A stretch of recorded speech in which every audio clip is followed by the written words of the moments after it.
Okay, let's get into audience questions for the week. First one, hey David, with everything going on with coronavirus, can the United States federal government forcibly quarantine people and not allow them to leave their homes?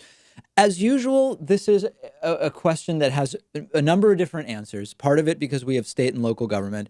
It's also a question that I would prefer we not actually test the limits of. Let's not make it necessary to find out if the federal government can forcibly require people to stay in their homes. I think we're all much better off going along with what it is that we are doing to try to stop the spread of coronavirus. I know that it sucks. I want to be going to places. I want to be going to cafes. I want to be hanging out with people.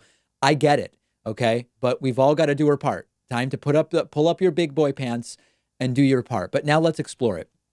Realistically, sort of lockdowns would be happening at the state level rather than the federal government level, more than likely. Again, we can talk about these scenarios where martial law is declared and the government sends the military, but more realistically, this would be happening at the state level. So we actually have an example here in Massachusetts from the Boston Marathon bombing years ago. And the Scott Silliman, who is emeritus director of the Center on Law, Ethics, and National Security at Duke Law School, says lockdowns really are voluntary. The governor says they want people to shelter in place, and shelter in place can be used in a pandemic.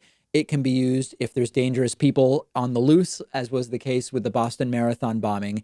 And you're essentially saying stay where you are, either to not expose yourself to a violent criminal who's out on the street, to not expose yourself or others to a virus or disease of some kind. Shelter in place.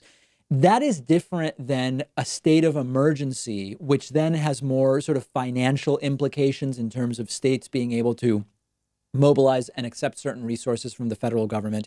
And in either case, you can try to institute penalties of fines or prison for people who violate some of these decrees. More likely, they take place with violations of curfews and things associated with states of emergency than with requests to shelter in place. So again, it really depends on in which state this happens. As we already know, there's a huge partisan divide with coronavirus. Republicans are far less worried about it. Republicans are far less likely to be modifying their behavior as a result. Republicans 3 times more likely to be hanging out in bars and restaurants and ignoring all of the recommendations from the CDC. I would imagine, also see different states handle this differently. And as a result, you would likely start to see some trends in terms of states that are doing better and worse in terms of the virus.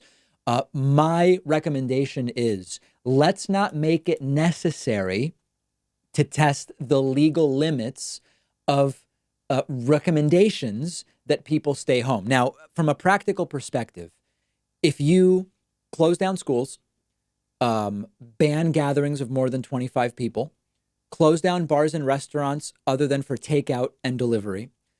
If banks close, a lot of public-facing businesses close, and you shut down public transportation, which can be done more relevant in cities, you are going to get a lot of people who just aren't going to go anywhere because where the hell are they going to go? And that's also becoming a reality, certainly here in Massachusetts. But let's cooperate.